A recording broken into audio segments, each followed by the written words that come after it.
Welcome everyone, and thank you for finding time and attending today's webinar, Gas Adsorption Characterization of Metal Organic Frameworks. My name is Jeff Kinben, and I'm Technical Director at Micromeritics Instrument Corporation, a global leader in material characterization technology. I'll be your moderator for today. Our speaker today is Dr. Katharina Peikert. Dr. Peikert received her degree in chemistry from the University of Hamburg, where she studied synthesis, characterization, and applications of metal organic frameworks with Dr. Michael Froba, Professor Froba.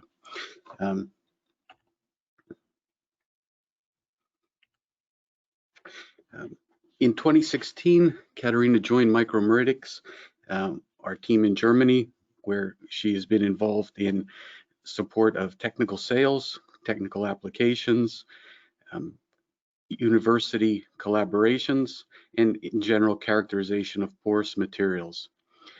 With that, I'd like to hand it over to Dr. Peikert this morning for our seminar.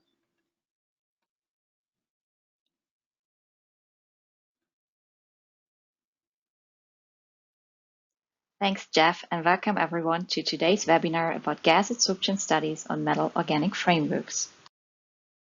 I assume most of you work with MOFs and therefore probably know quite well what MOFs are. However, for those being new to this topic, I would like to start my presentation with a brief introduction on MOFs and then focus on gas adsorption studies as a characterization tool for these fascinating materials. We will cover calculation of surface area and pore size distribution, and also have a look at the determination of gas adsorption capacity, heat of adsorption, and dynamic sorption studies. MOFs are a relatively new class of hybrid materials. They combine the chemical versatility of organic compounds with crystallinity and nicely ordered structures known, for instance, with inorganic materials like zeolites. The first MOFs were reported in the 1980s. Since then, MOF research has exhibited exponential growth. In the first years, a large number of new structures and compounds were published, showing a broad variety of different characteristics. In contrast to that, research now mainly concentrates on very specific applications of MOFs. As the name suggests, one of the structural characteristics of MOFs is their framework or network structure. Those structures are derived from the reaction of an inorganic metal source, being for instance metal ions or metal oxygen clusters, like seen here, with organic molecules that we call the linker or ligand. The organic component needs to have coordinating groups, like carboxylate groups, that in this case coordinate to the metal oxygen cluster.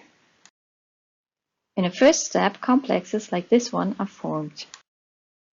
And as the organic ligands show at least two coordinative groups, finally 2- or 3-dimensional structures are built.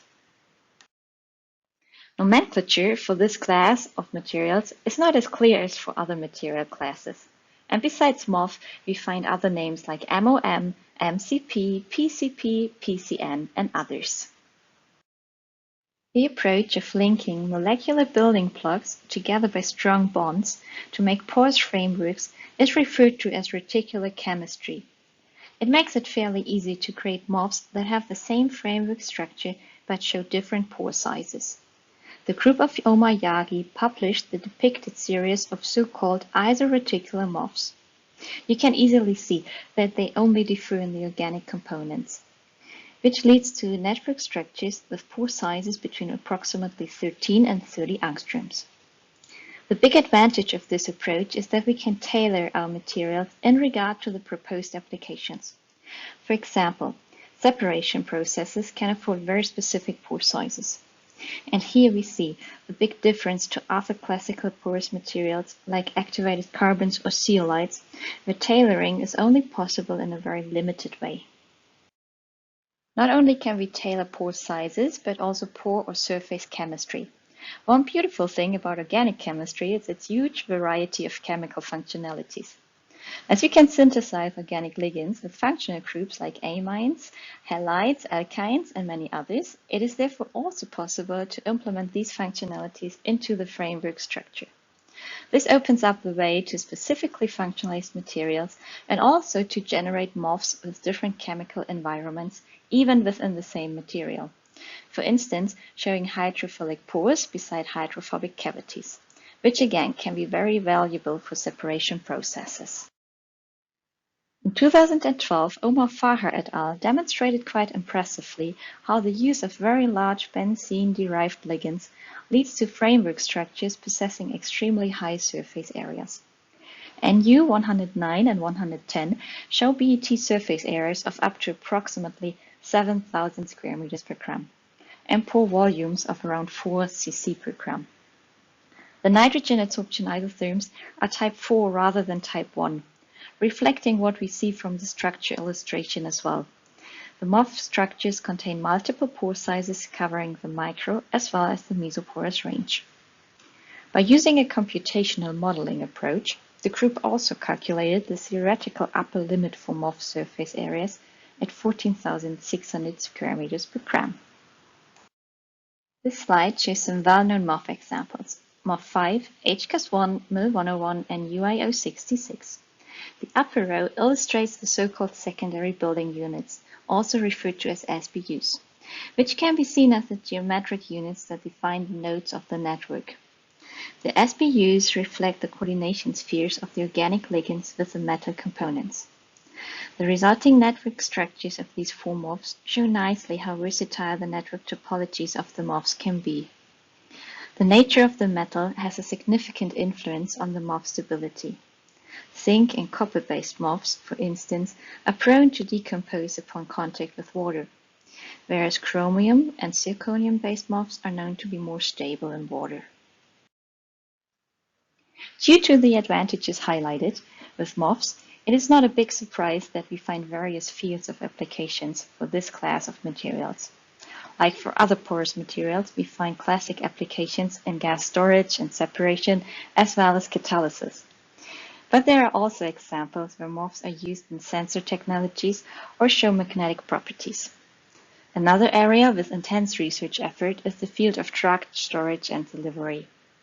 And that is just a short selection, actually. There are many more reported as well as potential applications, and compared to other material classes, we are still at the beginning with MOFs in that regard. However, the primary MOF applications today are single-component adsorption and multi-component selection. Developing highly efficient gas storage systems for hydrogen and methane, for example, is an important task in the energy sector. And we all know how crucial it is to restrict CO2 emissions. Greenhouse gases in general are a significant problem we can't ignore. But also the storage or capture of toxic gases like nitric oxide or sulfur compounds, or even detoxification of chemical warfare agents are important applications where MOFs can serve very well. And additionally, vapor uptake in MOFs is interesting, especially due to chemical functionalities. The field of multi-component selection is really the field of separations. It is worth mentioning that nearly all commercial chemicals arise from a separation process that could be improved. The separation of alkanes and alkenes as well as silane isomers are very prominent examples in that regard. A case study by David Scholl and Ryan Lively shows impressively what a huge influence low-energy separation methods like adsorption or membrane technologies will have. Just for the US, chemical separations account for about half of industrial energy usage and 10 to 15% of the nation's total energy consumption. Potential savings of $4 billion and a reduction of CO2 emissions by 100 million tons per year would be the benefit of less energy-intense separation methods. After this introduction on MOFs, I would now like to address how adsorption studies help us to characterize them. I will start with just some basic insights into gas adsorption and then focus on specific examples and data reduction methods. Gas adsorption is probably the most widely used technique to measure the exposed surface area of solid materials and to get information about pore sizes in the micro and mesoporous ranges. Adsorption itself is the adhesion of atoms, molecules, or ions from gases or liquids on a surface, called the adsorbent. In the adsorbed state, an adsorbate film is built on the surface of the adsorbent. Gas adsorption measurements are generally performed under isothermal conditions. The temperature and the nature of the adsorbate play an important role in the mechanism of adsorption. Physical adsorption, also referred to as physisorption, is caused by weak interactions between the adsorbent and the adsorptive, which are, for instance, van der Waals forces. During adsorption experiments, the amount of gas adsorbed is determined and plotted versus the equilibrium pressure, which, depending on the gas, is often expressed as relative pressure. At relatively high temperature, like room temperature, gas molecules typically have a high kinetic energy. You could say they just move too fast. When approaching the flat surface of a solid, they might be trapped only for a negligible time frame. Thus, the amount of gas adsorbed in these conditions cannot conveniently be measured. That is the reason why gas adsorption studies are typically carried out at cryogenic temperatures. And as already mentioned, the temperature needs to be constant, and we need to give the system enough time to equilibrate. For MOFs, especially at low relative pressures, when the small micropores are filled. Many of you might be familiar with the UPEC classification of isotherm types, as shown here. For MOFs, we typically observe type 1 isotherms representing pure microporous materials, or type 4 isotherms being typical for mesoporous materials. You might know the following scenario. You successfully synthesized a new MOF. XRD studies show nice crystallinity. And maybe it was even possible to determine the structure. So you expect the isotherm data to reflect the porous properties of your material. But instead of getting a nice isotherm, you barely see any adsorption taking place at all. At least I had that many times, and it shows that sample preparation is not necessarily straightforward with MOFs. After the synthesis, the pores are filled with excess linker molecules, water, and solvent. To access the pores with the adsorptive, you need to activate the material first. For physisorption, this is generally done by a thermal treatment and vacuum. But as many MOFs are synthesized using solvents like DMF or DMSO, having high boiling points and possessing functional groups that could coordinate to the framework metal ions, sufficient thermal treatment might not be possible without the network collapsing. Alternative preparation strategies are solvent exchange by solvents with lower boiling points and less coordinative properties, like ethanol or chloroform, to guarantee milder conditions for the thermal treatment. Solvent exchange can also be followed by supercritical drying with CO2. In this case, the solvent of choice needs to be soluble in liquid CO2, which the MOF is treated with. To remove the CO2, a phase transition from liquid to supercritical is carried out. In this way, capillary forces and solvent surface tension are inherently absent. What we see here is a hypothetical isotherm of a material with micro and mesopores, so a combination of type 1 and type 4 isotherms. I want to use this example to show which pressure ranges are relevant for different adsorption phenomena. The adsorption process begins at very low pressures in the micropores. The limiting uptake here is related to the accessible micropore volume rather than by the internal surface. That is why we talk about constriction, because the amount of gas adsorbed is controlled by the enhanced adsorbent-adsorbate interaction in pores having dimensions that are similar to the molecular dimensions of the gas. And the magnitude of the surface area is directly related to the pore size and the available pore volume. Now increasing the pressure, we reach a region where the monolayer-multilayer adsorption on the pore walls takes place. In addition to the gas-solid interaction, here we observe also gas-gas interactions, followed by condensation of the adsorbate in a liquid-like phase.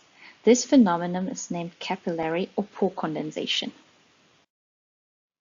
When all the mesopores are filled by the liquid adsorbate, the isotherm typically reaches saturation, and a plateau is found before reaching the real saturation pressure. When this step is well defined, it is possible to calculate the total adsorbed liquid volume, thus the specific pore volume in the detectable range. You might wonder what's relevant for good isotherm data, or put it the other way around, how you recognize bad data. Your isotherm should be smooth and not show decreasing volume with increasing pressure. A different behavior is often related to bad free space determination or temperature effects. Also, check the y-axis for realistic uptake and whether the shape of the isotherm reflects the expected pore sizes. Generally, the adsorption and desorption branch should close. There might be exceptions due to chemisorption processes. However, in many cases, such open isotherms are due to equilibrium or free space issues. Using gas adsorption, the specific surface area can be approached by the number of gas molecules that form a monolayer on the surface of a material, like shown here in a simple illustration for just one particle, multiplied by the area which one gas molecule covers, and divided by the sample mass. The area covered by one gas molecule or atom is referred to as cross-sectional area and defined in the instrument software. Langmuir, who published his work about using sorption data to calculate surface area in 1918, assumed this scenario. After the formation of one monolayer, the adsorption process is completed. Therefore, the approach was quite straightforward. Unfortunately, this is not the truth for physisorption.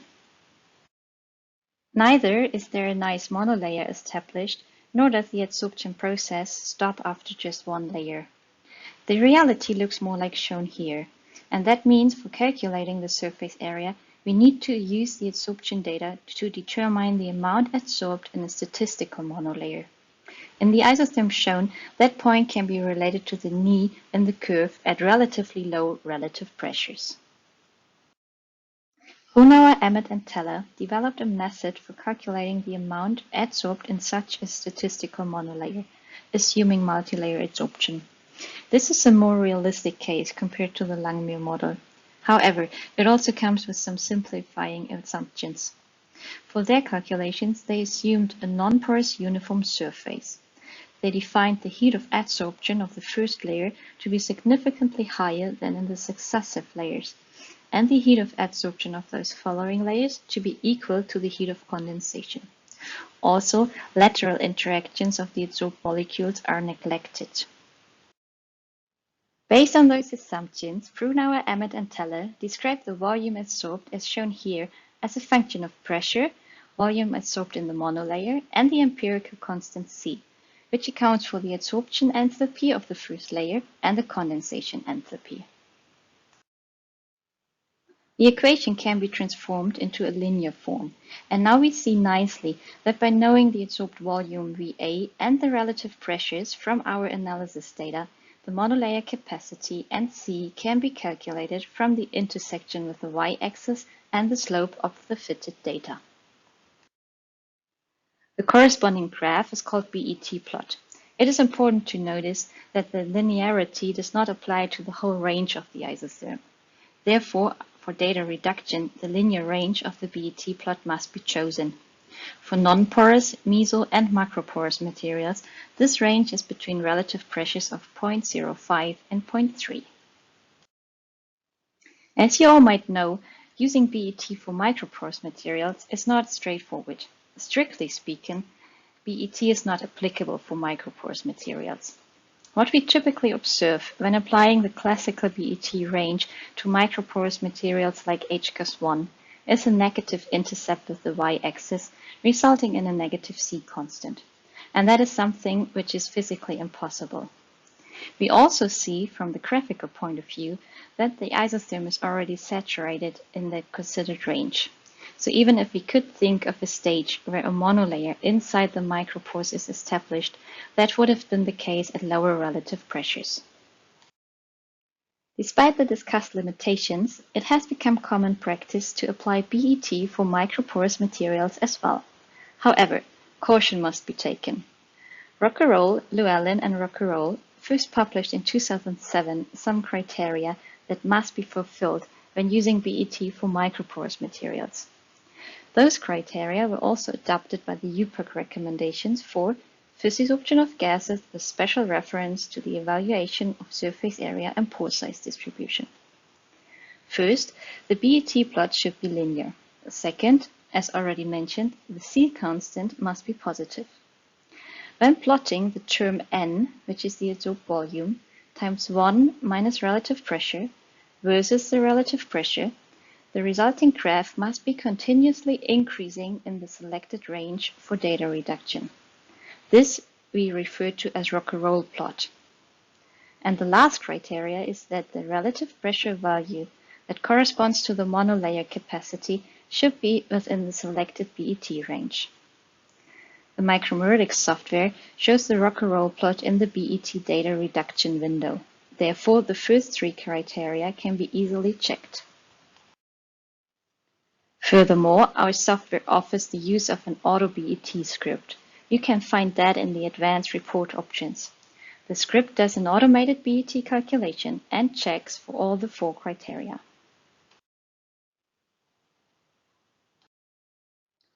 When it comes to the determination of pore size, we find a lot of different models. Examples are Barrett, Joyner and Helenda, Horvath-Cavazos, and Saito-Foley. What we refer to as classical models are methods based on classical theories where the assumption is made that the fluid inside the pores behaves in the classical way, like in bulk phase. Most of those models are based on empirical studies and refer to specific classes of materials. In those models, a single pressure is defining one pore size. A huge drawback is that the real behavior of the adsorbate in correlation with pore size is not considered. What you see here is the density profile of argon as a function of pore size. The red line marks the bulk density of liquid argon at 87 Kelvin. And you can clearly see that the smaller the pore size is, the more the density of the adsorbate deviates from the bulk behavior. That is the reason why modern models for determining pore size distributions are based on statistical thermodynamics and account for the influence of confined space. Using the density functional theory, which is a molecular-based statistical thermodynamic theory, to create models for pore size calculations has become a well-established approach. This theory is used to model the properties of the sorptive fluid confined within the pores. This is done by calculating density profiles, reflecting the behavior of the adsorbate at different pressures. The values are then used to generate a set of theoretical isotherms. We call that DFT kernel or DFT model. The graph here shows such a kernel. Notice that each theoretical isotherm represents one pore size, in this case given in angstroms. In practice, this means the fluid density is calculated for one adsorptive at one temperature for one specific material having a defined pore geometry for one pore size and at one pressure, to give 1 point of the theoretical isotherm. You can probably imagine that creating those kernels takes a long time to calculate. Calculating MOF kernels is a highly complex procedure. One important parameter needed for DFT calculations is the chemical potential of the adsorbent material. To put it simply, one can say the less chemically homogeneous a surface is, like for MOFs, the more difficult to determine the chemical surface potential. An additional challenge is that MOFs have a comparably low density of atoms, if we compare them, for example, to zeolites, which are much denser. However, Micromeritics had a very nice collaboration with a group of Omar Faha from Northwestern University to develop the, as far as I know, very first commercially available MOF kernel. The group synthesized a series of isoreticular MOFs where the pore sizes could be tuned and which show a hierarchical structure. Here we see a selection of some of the MOFs from that series. The network shows a Kagome lattice consisting of larger hexagonal and smaller trigonal channels. The two channels are linked by between-channel cavities illustrated in yellow. The application for this system is to immobilize enzymes in the larger channels, whereas the small ones are able for substrates and coenzymes to diffuse through. Having this series of MOFs available was perfectly suitable for creating and proving the MOF kernel. Pore size distribution calculations using the MOF kernel identified three types of pores.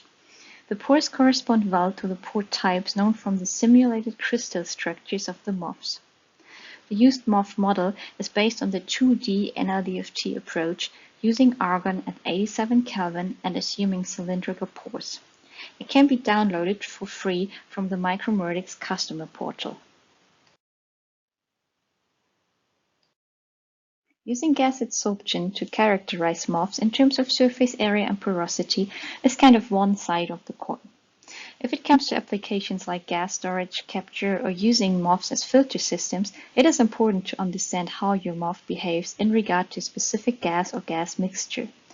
Therefore, all sorts of gases can be interesting candidates for adsorption studies, and often we see that in this regard, tests are expanded to higher pressures to learn about the maximum adsorption capacity. As mentioned in the introduction, both carbon dioxide and methane are important in terms of gas storage. We see here the high-pressure isotherms for both gases using HCAST1 and performed on a Micromeritics HPVA. Isotherms were collected at 278, 288, and 298 Kelvin. And as expected, the higher the temperature, the weaker the adsorption. It is also obvious that HCAS1 has a greater capacity for CO2 than for methane. Collecting isotherms at different temperatures allows you to calculate the isosteric heat of adsorption or adsorption enthalpy. The calculation is typically made through application of the Clausius-Clapeyron equation to gas adsorption isotherms.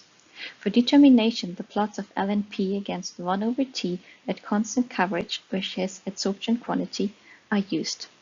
The figure shows a simplified isoster plot generated from isotherms collected at 3 different temperatures and generated at 4 adsorption quantities. The slope of each isoster may then be used to calculate the heat of adsorption at that particular adsorption quantity. The calculated values of heat of adsorption can be plotted versus the quantity adsorbed, as we see here. After knowing already from the isotherms that HCAS1 has a higher adsorption capacity for CO2, it is not a huge surprise that the adsorption enthalpy for CO2 is significantly higher than for methane. For both gases, the enthalpy decreases with increasing quantity adsorbed. This is an expected behavior, knowing that those enthalpies are higher in the monolayer than in the successive layers. Single gas isotherm data can also be used to predict the separation behavior of multiple components.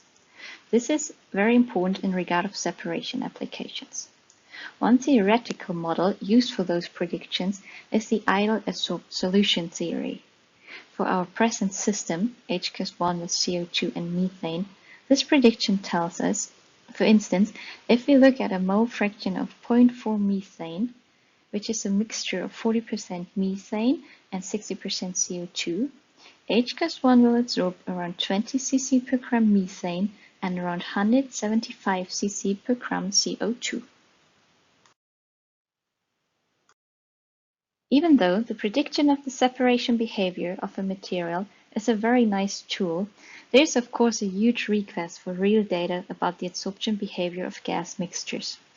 This is when dynamic adsorption experiments using gas mixtures of interest become relevant. Micromeritics offers such a dynamic adsorption system, the SAA 8100. Experiments are referred to as selective adsorption studies, multi-gas adsorption, or breakthrough experiments. I want to show you one example of a breakthrough analysis for MIL53. We tested the selectivity of this MOF for a nitrogen-CO2 mixture in helium as carrier gas and at ambient temperature. The separation of nitrogen and CO2 is, for instance, relevant in regard of CO2 separation from flue gases. The focus of this experiment was to investigate the influence of humidity on the separation behavior of MIL53. In breakthrough experiments, you typically start by flowing inert gas through a column with your sample. For adsorption, the adsorptive is blended in this case nitrogen and CO2. This is when the adsorption process starts and is marked by the dotted line. For desorption, the gas flow is finally switched back to pure helium. The composition of the gas breaking through the sample was detected by using a mass spectrometer. The later gas breaks through the sample, indicated by the steep increase of the mass signal, the higher the adsorption. For MOF 53, we see nitrogen in green breaking through much earlier than CO2. We can conclude that CO2 is therefore preferably adsorbed. Accordingly, the desorption of CO2 is much slower than for nitrogen. Calculated adsorptive capacities are 3.12 cc per gram for nitrogen and 7.72 cc per gram for CO2, with a selectivity to CO2 of 17.33. Blending in about 1% water leads to a completely different picture. In this case, CO2, which is the brown curve, is breaking through much faster. And especially in the desorption, we see that CO2 now behaves very similar to nitrogen. The adsorption capacities are reduced for both gases, slightly for nitrogen to 2.63 cc per gram, and more significantly for CO2 to 2.97 cc per gram. Also, selectivity to CO2 is decreased to 7.92. To illustrate this more clearly, we see here the comparison of just the CO2 signals, in purple for the dry experiment and in brown for the one with moisture. Water is adsorbed even more preferably by H-1 than CO2, and therefore reduces the adsorption capacity for carbon dioxide significantly.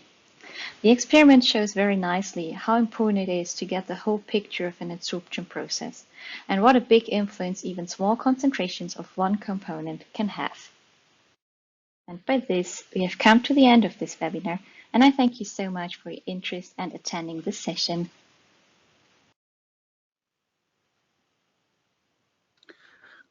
Thank you, Katharina, for the very nice webinar on the characterization of MOFs. I would just like to remind everyone, if you have any questions, please type them into the chat window. We already have a few questions for Katharina based on this morning's presentation. And the first one is quite a long question. Katharina, do you have a recommended pre-treatment for MOFs? What temperature? How long should they be pre-treated?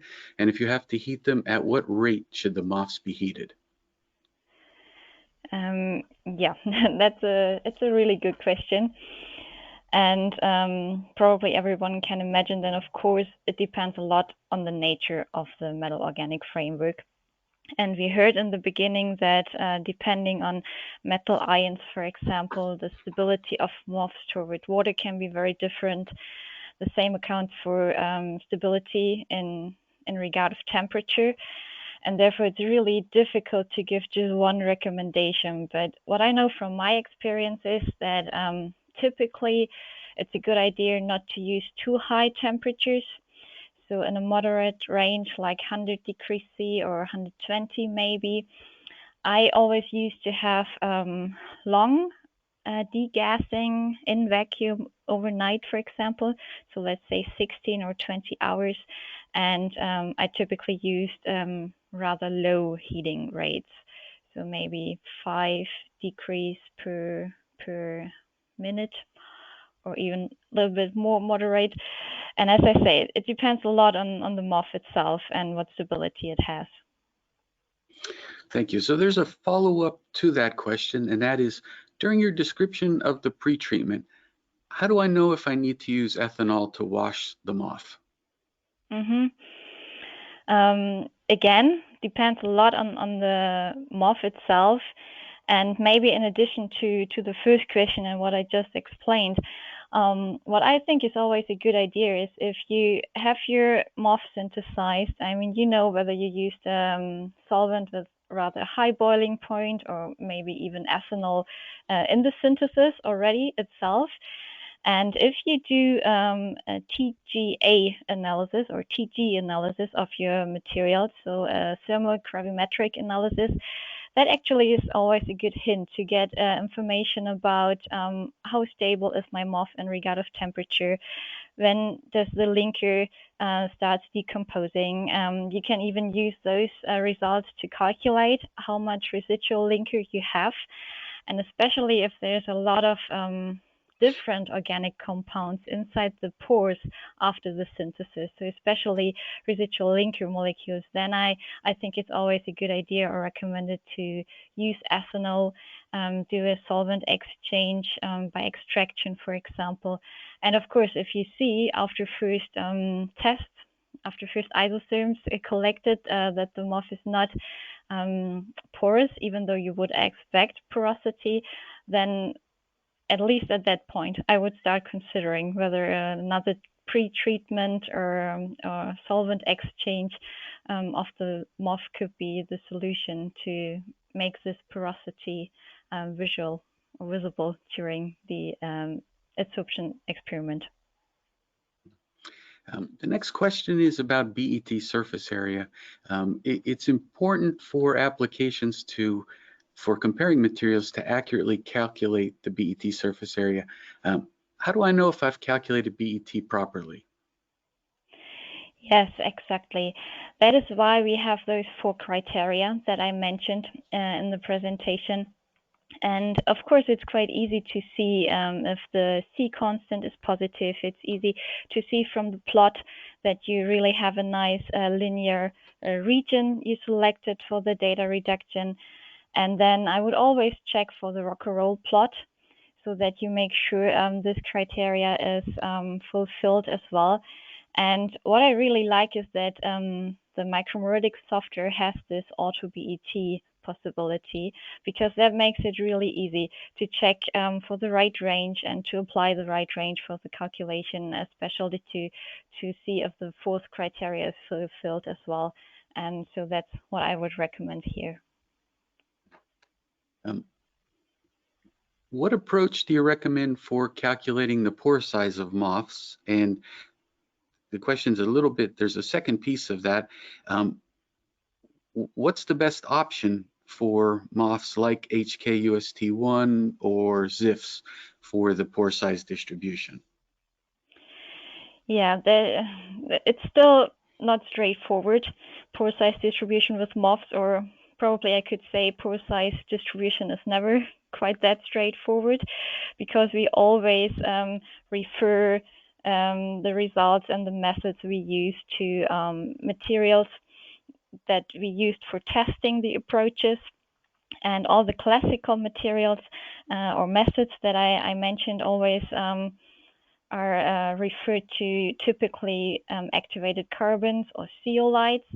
And before Micromeritics offered this first DFT model, which is, or DFT, I would say, is the most modern way of pore size calculations.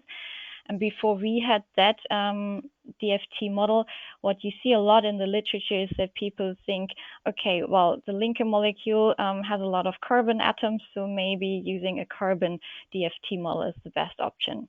Others would say because of polarity and metal ions, and because the pore shapes are more comparable with zeolites, I better use zeolite models. And as you mentioned, SIF, they have in their name already the relation to zeolites. They have zeolite similar structures. So maybe then zeolite models are the best choice. What I always would do is with the MOFs is use the MOF model as the first attempt, check for the fit. How well is the fit reflecting or matching with your real data, with the isotherm you collected? And then step by step go forward, and maybe other models for your particular MOFs are a better choice. But I think it's a really good thing that we have this MOF model that accounts for the chemistry of this class of materials, or at least this one example of MOFs. The next question is concerning heat of adsorption. If I want to calculate heat of adsorption, how many isotherms do I need, and why do you think the heat of adsorption is important for different materials? Yeah, as we saw on that slide for calculating the heat of adsorption, what is typically done is that the isotherms are converted into isosters. And for that, I need the pressure at a constant level of coverage for at least 2 temperatures, because I use those isostairs and the slope of those isostairs to calculate then the heat of adsorption. And of course, the more different temperatures I have, so a better 3 or 4, the more precise my calculation will be.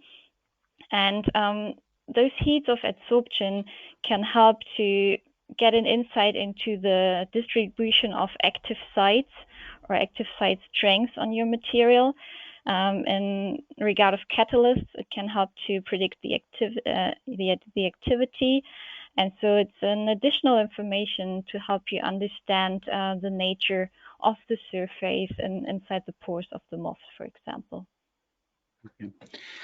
You also presented this topic of IAST. Why is IAST important?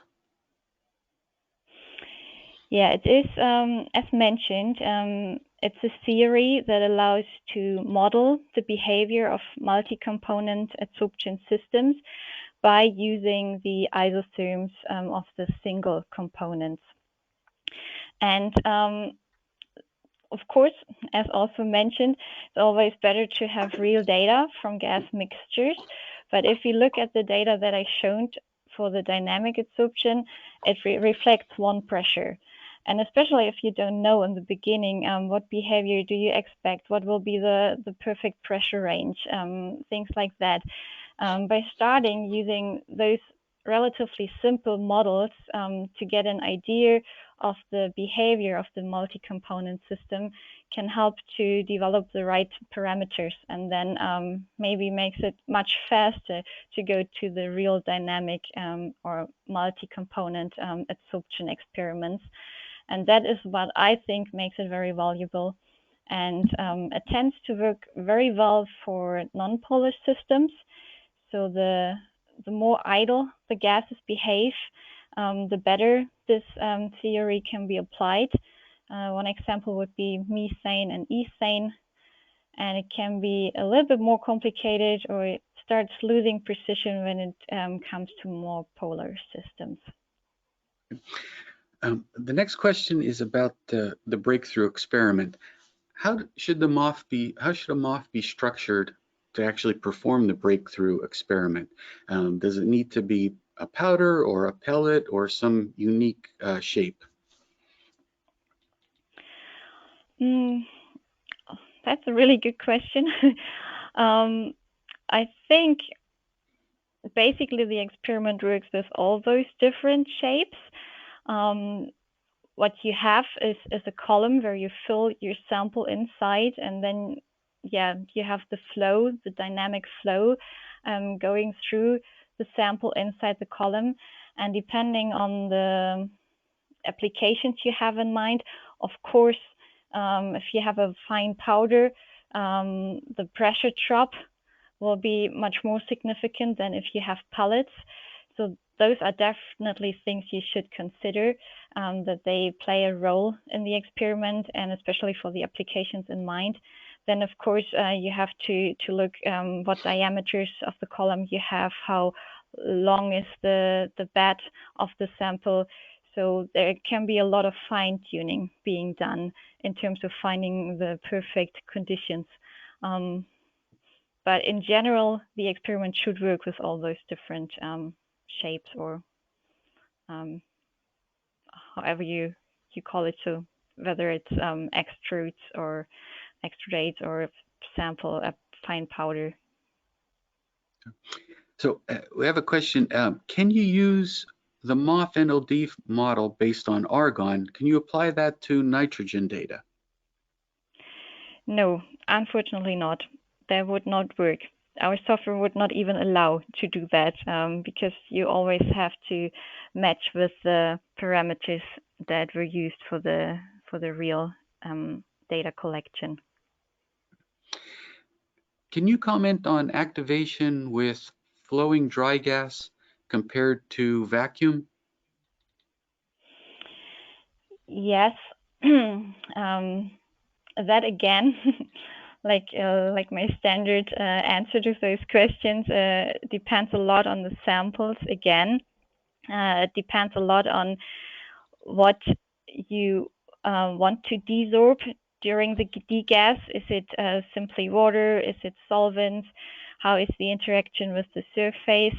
For MOFs, I think in general, it works better if you apply vacuum, because we typically have quite strong interactions with the solvent and the surface of the MOF. And in general, both can be used. I know that for carbons, for example, both methods work very well, but the more polar the surface area, the stronger the interactions, the more efficient it would be to use vacuum during the degas.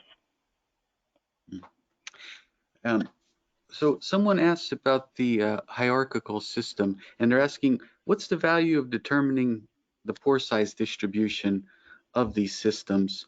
And how important is it to have the correct geometry for the pore size distributions? For example, slit versus cylinder. Yeah. I mean, those models always refer to those parameters. And of course, the better those parameters from the model match with your material, the more precise you can expect the results to be. That is for the second part of the question. I would always try to come as close as possible with the pore geometries, with the parameters I know for my material, to those supplied or used for the models. And in terms of why are pore sizes or knowing pore sizes, why is that important? Those hierarchical structures or systems, you find them a lot when it comes to having the right transport properties on one side. For example, those MOFs I talked about, as I mentioned, are used for biochemical applications, where it's about enzymes and coenzymes. And if you want to make sure that you can have your enzyme accessible in a special surrounding, but you want to also make sure that you have a kind of separation, and also you want to make sure that the transport is not too fast or too slow if the products are transported out of the system again. This is always when hierarchical pore structures become relevant and important. You find similar approaches for catalysis, for example, and then it's always good to understand, well, pore sizes do I have, and what ranges do I operate? Will my molecules fit? Will they fit well enough? All those questions. And especially in that regard, I think it's helpful to get those information and a better understanding about the different pore sizes. So, Katharina, the next question fits somewhere in between after synthesis, but before preparing for gas adsorption. With respect to removing solvents from after the synthesis, what kind of filters do you typically use for washing the material with respect to the size of the filter and speed? And then is sock slit extraction a good method? Okay, so to be honest, I don't remember what filter sizes I used or I typically use. But regarding the second part, yes, I did a lot of sock slit extractions for especially the MOFs I typically worked with. That worked very well. And there I just used a normal paper filter, put my MOF inside, put that into the sock slit, and I think generally or typically I would extract overnight, so not too long. But in relation to the filter sizes, I'm sorry, I can't give any information on those, but I did not use any special filters, so the commercial available ones. The next question gets back to data reporting with isotherms. And for adsorption isotherms, many times you'll see them typically reported for quantities at STP. why are they reported at STP, but the actual analysis are at lower temperatures, which are clearly not at standard temperature and pressure? I never really thought about that, to be honest. I mean, having STP kind of makes it more comparable in general, especially as even if we use liquid nitrogen or liquid argon temperatures, depending on the conditions, you might have slightly higher, slightly lower temperatures. So it's not going to be always 77K or 77.35 K, so you have slight differences, and this is detected by the instrument, of course. And my guess would be that STP just makes it more comparable. But maybe you can add some more insight yourself, Jeff, to that question. I think there's a bit of history with reporting things at STP because it's more of a chemical engineering convention of what was removed from the gas phase versus perhaps more closely tied to the analysis where we might be reporting in millimoles. The conversion from STP to millimoles is simply a constant, where millimoles would directly indicate to us what was adsorbed versus STP, which is simply what was removed from the gas phase. So both are giving us the same information. It's just a bit of how people have been preferred looking at the data over the years. Again, one a bit more chemical engineering related, what we removed versus the gas phase versus millimoles indicating directly what's been adsorbed. We have a question about some CO2 and methane data on coal, and the adsorption data indicated a negative C value on some of this data. Can you discuss a little bit why you might get a negative C value on the BET calculations for these types of materials? I'm sorry, I think I missed the beginning. So, okay.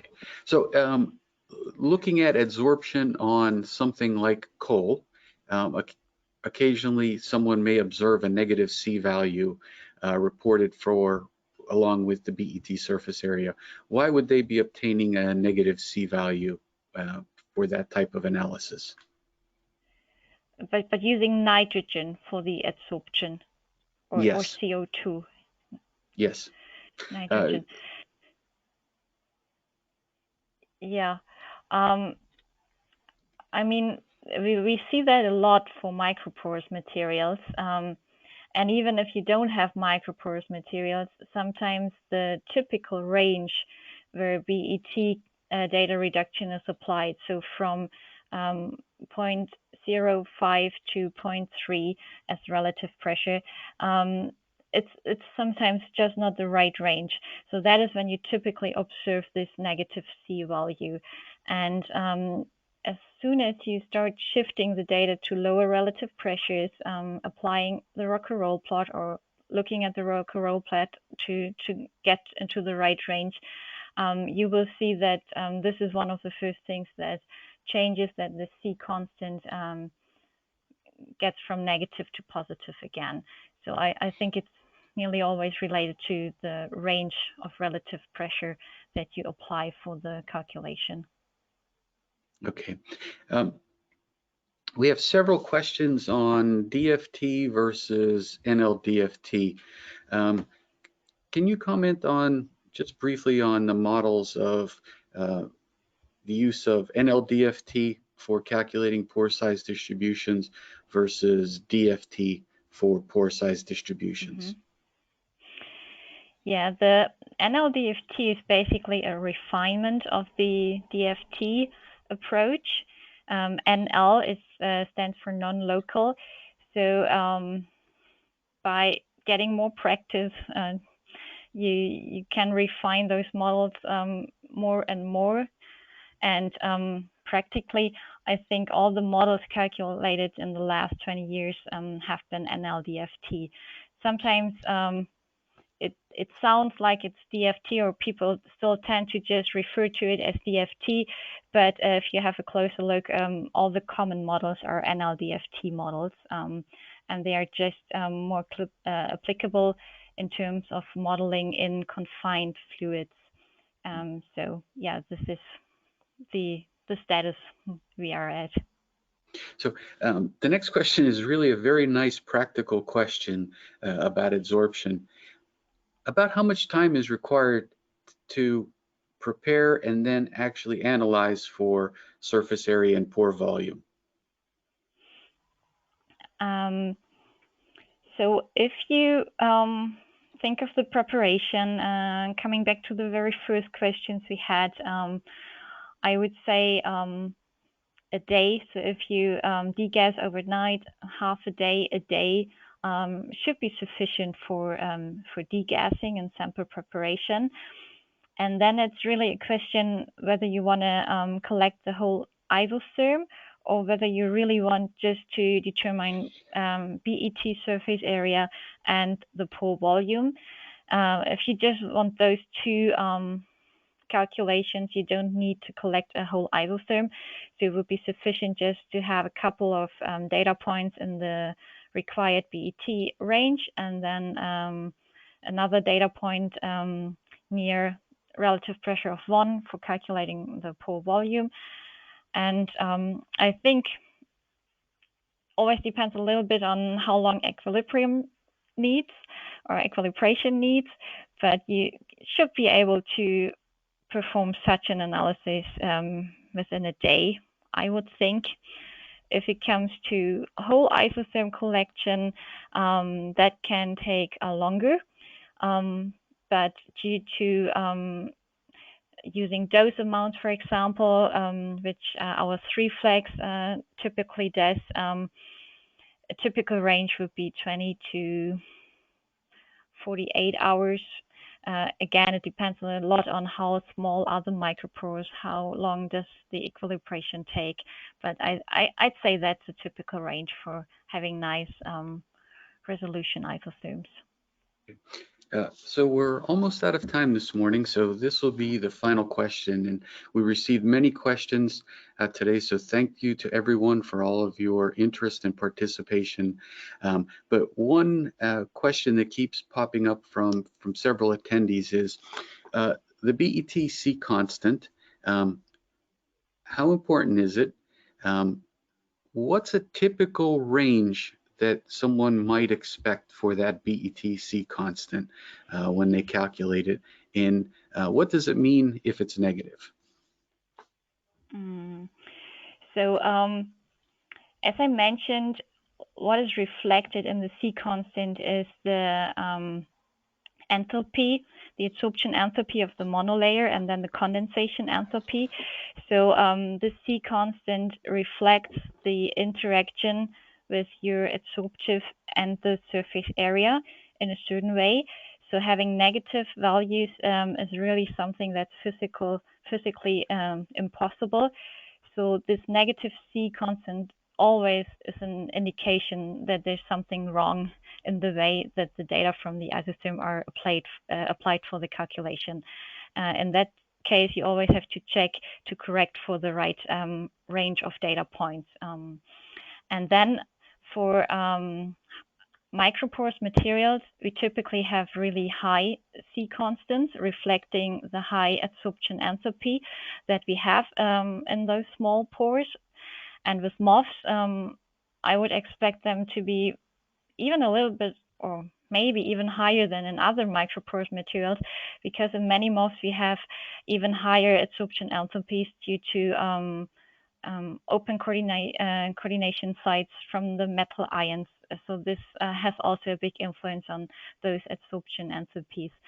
And therefore, C constants in the range of several hundred or even over 1,000 are something I would typically expect for micropores materials, and in particularly with MOFs. Thank you. There are still many more questions, and if your question wasn't addressed today, please check back We will try to answer all questions for everyone. The recorded webinar will be available in about 5 to 10 days, so please check micromeritics.com/webinars if you'd like to view the recorded webinar again. Katharina, do you have any additional comments you'd like to make about MOFs and adsorption on MOFs? I can just say that even after 3 years of not actively working with MOFs anymore, I still think it's a fascinating group of materials, and all the best for all those out there who work with those nice materials. So have a lot of fun with those. Great. Great. Thank you, and thank everyone for participating in today's webinar. We hope you found it useful and beneficial, and we hope to welcome you again for an upcoming webinar. Thank you.